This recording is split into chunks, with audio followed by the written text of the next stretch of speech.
თებერვალში გიორგი გახარიას ქმედება იყო საკუთარი გუნდის ღალატი და რაც კიდევ უფრო მნიშვნელოვანია, ეს იყო საკუთარი სახელმწიფოს პირდაპირი ღალატი. ერთადერთი რისი გათვლაც არ შემეძლო იყო ქვეყნისა და გუნდის ღალატი, რომელიც პოლიტიკიდან ჩემი დისტანცირებიდან სულ რაღაც ერთ თვეში გიორგი გახარია მიკადრა. ისევ დაუბრუნდები ამ ჩემს მოუშვებელ ჯერობას, ესე ვთქვათ.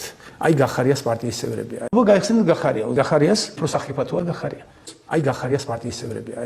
აი ნუ არ ვიცი, კიდევ ვიმეორებ, რომ არასდროს შეურაცხყოფა არ მიმყენებია პოლიტიკოსის ამ გარეწარს, ამასთან რო დგანან და ამის გვერდით, რა თქმა უნდა, მათ გასამართლება მოუწევთ. ჩემს მოუშვებელ ჯერობას, ესე ვთქვათ. ნუ ხო, სახე დაკარგა ჩვენთან, ხალხთან ბრძოლაში. ეხლა ფულიც უნდა დაკარგოს, რაც მისთვის ყველაზე ძვირფასია. და ძალაუფლებაც, იმიტომ, რომ ვერასოდეს ვეღარ შეძლოს ხალხზე, სახელმწიფოზე, ქვეყანაზე ძალადობა.